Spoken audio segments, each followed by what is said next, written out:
안녕하세요. 마일스톤 육아살롱입니다.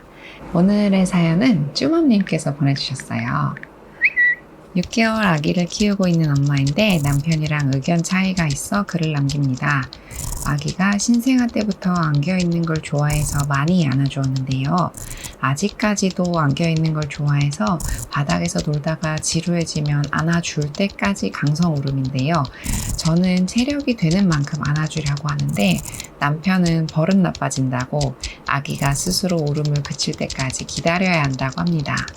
남편 말도 일리가 있는데 너무 어려서 지켜보기 안쓰럽네요. 어떻게 하는 게 아기한테 좋은 길인지 알려주세요. 라고 하셨어요. 어떨까요? 아기를 많이 안아주면 진짜 버릇이 나빠질까요? 나빠질 수도 있다. 입니다. 다만 얼마나 안아주냐 보다는 언제 안아주냐가 중요하고요. 그리고 그 언제라는 게 시기, 그러니까 아기의 나이랑도 연관이 있고 또 상황이라고도 할 수 있어요. 먼저 저는 좀 안아주는 게 좋다라는 쪽이기 때문에 안아주지 말자고 하는 강성파의 생각을 한번 이해해 보기로 합시다. 미국의 한 의학 전문 매체에서 당신은 아이를 망칠 수 없어요 라는 제목으로 칼럼을 쓴 게 하나 있어요. 내용을 요약하자면 성과 중심적인 경향을 보이는 부모들은 종종 아기가 부모에게 과하게 의존하면서 자라는 게 경쟁사회 속에서 살아갈 능력을 잃을까 봐 우려한다 라는 내용이었어요.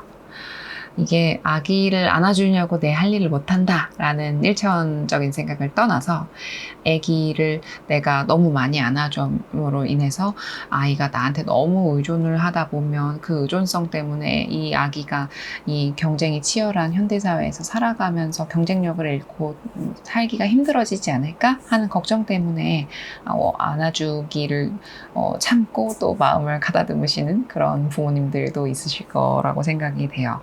제가 상담을 해보면 주로 아기와 시간을 많이 보내는 그 부모님은 좀 아기를 안아주고자 하는 생각이 더 강하신데, 근데 또 밖에서 경제활동을 하시는 쪽에서는 좀 덜 안아주자 이렇게 말씀을 하시는 쪽이 조금 더 많은 것 같고, 또 뭐 성격의 차이도 있겠지만요.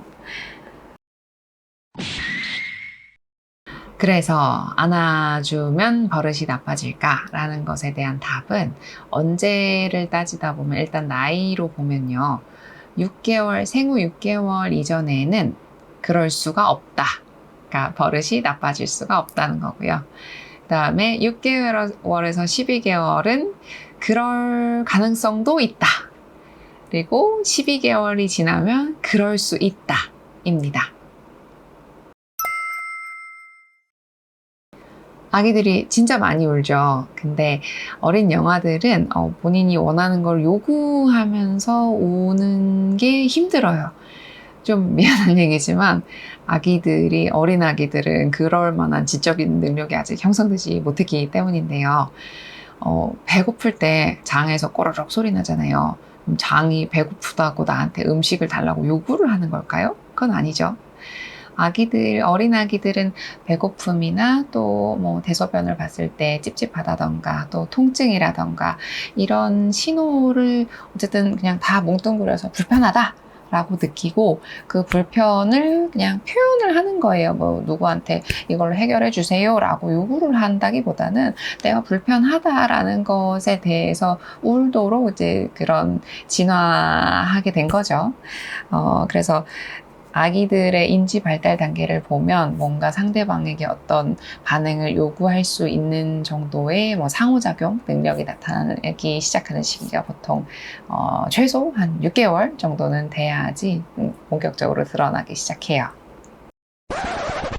하버드 산하의 버스턴 칠드런스 호스피털의 아동심리학자인 제이 케빈 뉴전트라는 분이 신호에 반응하는 일은 필요를 충족시키는 일이다 라고 했다고 해요. 아기가 울음으로써 신호를 보내면 그러면은 우리는 아기가 배가 고픈지 또 기저귀 이를 갈아줘야 되는지 아니면 어디가 아픈지 이런 것들을 확인을 해서 이제 필요를 충족시켜주는 과정이고, 또 아기가 졸리거나 뭐 불안하거나 이런 내면적인 불편이 있을 때에도 이 친구가 내가 졸려요, 내가 불안해요 이렇게 얘기는 못하지만 그래도 그냥 내가 뭔가 어딘가 불편해요 라는 식으로 이제 울음으로 표현을 하면 또 그것도 들어주는 거고요. 그래서 왜 잠투정이 있잖아요.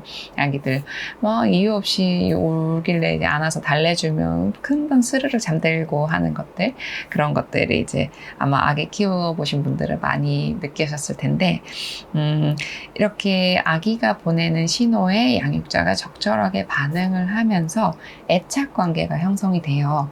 애착이라고 하는 게 부모님들이 저한테 많이 물어보시는 주제인데, 애착은 보통 돌 전에 어느 정도 큰 토대가 다 형성이 되고, 좀 더 엄격하게 보면 6개월 전까지라고 얘기하는 곳들도 있어요.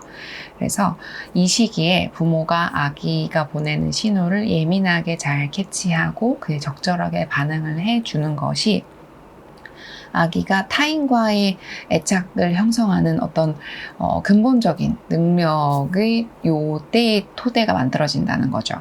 그래서 6개월 이전에 방임이나 또는 뭐 부모님의 부재 이런 것들이, 부모님의 부재라고 하기보다는 이제 주 양육자의 부재라고 하는 것들이 없어서 적절한 양육을 받지 못한 아기들은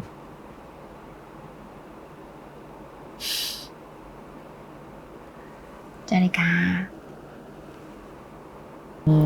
6개월 이전에 하여튼 방임 또 주 양육자가 안 계시거나 하는 부분들로 6개월 이전에 아기들이 적절한 양육을 못 받게 되면 애착 형성에 굉장히 큰 문제가 생기고, 그 애착 형성이 기본 토대로 해서 자라나는 과정에서 점점 이제 심리적인, 정서적인 그런 굉장히 많은 문제들이 파생된다고 해서 아동 심리학에서는 애착이라는 토픽이 굉장히 중요하게 다뤄지고 있어요.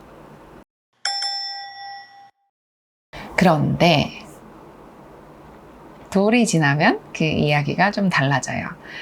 돌이 지나면 아기들이 분명히 부모를 컨트롤하기 위해서 뭐 울음을 이용하는 경우가 있거든요.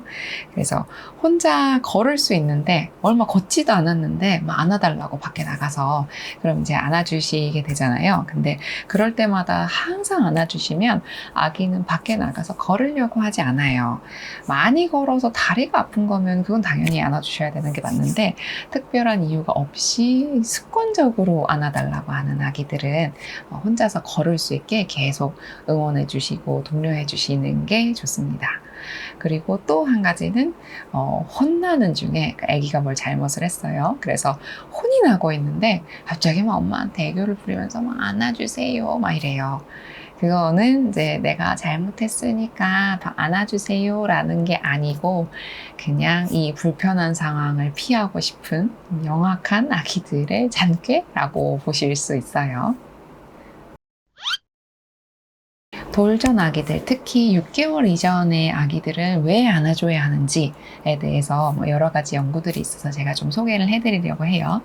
첫 번째는 이제 그 피부가 우리 몸에서 제일 범위가 넓은 감각 기관이잖아요. 그리고 촉각은 태아 시기 때부터 아기가 엄마와 어떤 뭔가 감각적인 자극을 나눌 수 있는 그런 자극이기 때문에, 그래서 동물의 종을 가리지 않고 아기 동물들은 엄마 동물 또는 아빠 동물과 어떤 스킨십을 하려는 경향이 종을 불문하고 넓게 퍼져 있다고 하고요.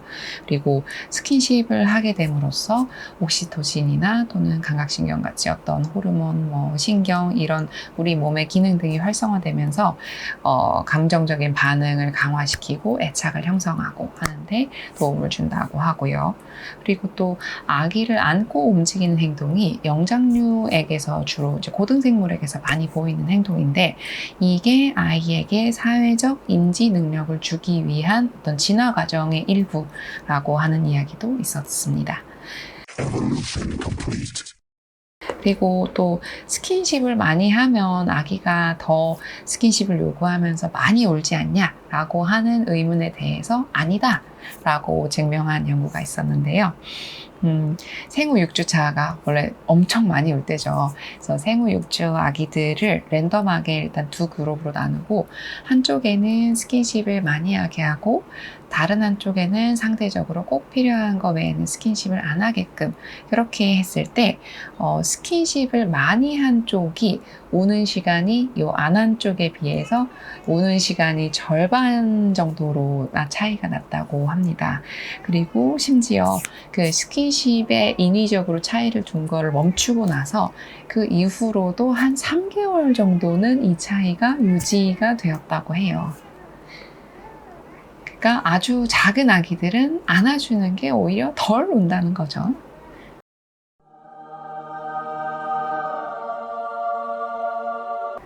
또 다른 연구는 2017년에 오하이오 병원의 어린이 병원에서 아기들을 좋은 스킨십과 나쁜 스킨십을 한 군을 나누어서 뇌파가 얼마나 이제 활발하게 뇌가 반응하는가에 대한 비교를 했었는데요. 여기서도 이제 좋은 스킨십을 한 그룹이 훨씬 뇌가 활발하게 반응을 한다 해서 이게 나중에 아이의 발달에 긍정적인 영향을 미치지 않을까라는 연구도 있었어요. 스킨십이 유전적인 변화까지 일으킨다는 연구도 있었어요. 유전자는 타고나는 거 아닌가요? 라고 물어보실 수 있는데 유전자가 물론 본바탕은 타고나죠. 근데 사람이 태어난 이후에도 계속 그 유전자의 변화가 주어져요. 에피제네틱스, 그러니까 한국말로 후성 유전학이라고 하는데요. 타고난 유전자가 출생 후에 환경적인 요인으로 인해서 변화할 수 있다는 거고, 그거에 가장 대표적인 예가 나쁜 생활 습관이 수십 년간 지속이 됐을 때 발암 유전자가 생기면서 암이 발생한다는, 그게 가장 대표적인 예예요. 그래서 아무튼 4, 5년 정도 캐나다 밴쿠버에서 아이들을 이제 행동 패턴을 분류해서 스킨십이 좀 적은 그룹과 또 스킨십이 많은 그룹, 이렇게 두 군으로 나눴을 때 물론 이게 어떤 영향을 미치는지까지는 구체적으로 확인하지 못했지만 4, 5년이 지난 시점에서 다시 유전자를 분석했을 때 어떤 큰 변화가 있었다라고 하는 부분이에요. 그래서 우리가 아직 과학적으로 밝혀내지 못했지만 이런 유전자의 변화들이 아이의 전 생애에 걸쳐서 큰 영향을 미칠 수 있는 부분이겠죠. 기본적으로 아기들은 생후 6주까지는 굉장히 많이 울게 돼요. 그리고 100일의 기적을 향해 가면서 점점 이제 먹는 시간도 늘어나고 자는 시간도 길어지고 이러면서 이제 엄마 아빠가 좀 화이팅 할 수 있게 되는 그런 힘을 주게 되는데 그러니까 4, 6개월까지의 아기들이 많이 우는 거에 대해서 아기가 안아주는 거에 의존적이 될까봐 안아주는 것을 망설이시는 거는 안 하셔도 돼요. 아이한테 나쁠 거는 없다는 거고, 다만 이 연령대에서도 중요하게 기억해 주셔야 될 부분이 있는데, 첫 번째는 잘 때 안아서 재우는 거. 이거 습관이 들어버리면 나중에 아기들이 좋은 수면 습관이 생기는 걸 방해하고 숙면을 취하는 것도 방해가 될 수 있어요. 그래서 졸려하고 칭얼거리면은 처음에는 안아서 좀 달래시고 잠이 오게 유도를 하셔도 되고, 근데 완전히 잠이 들기 전에는 아기 침대에 누워서 잘 수 있게 연습을 시켜주셔야지 돼요. 그리고 두 번째는 배앓이 할 때 정말 많이 우는데 이게 아무리 안아줘도 안 달래지고 배 만지면 완전 자지러지듯이 울고 하는 친구들은 이게 안아서 달래주는 게 배앓이의 어떤 통증을 완화시키는데 별로 영향이 없다라고 하는 연구도 있어요.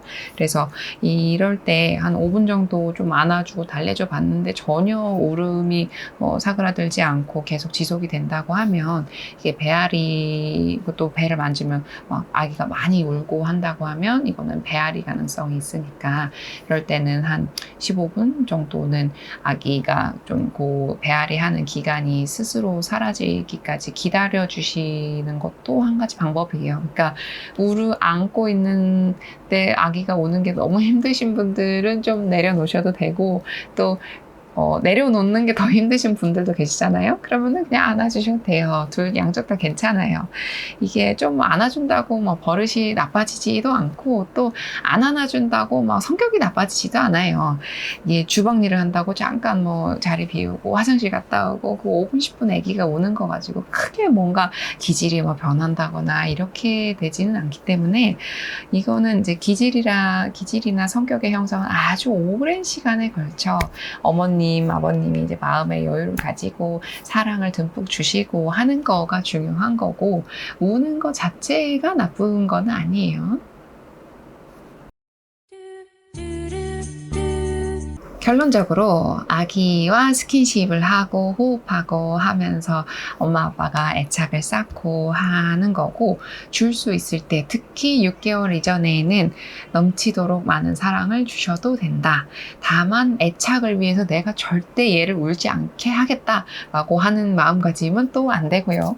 육아는 마라톤인 거 아시죠?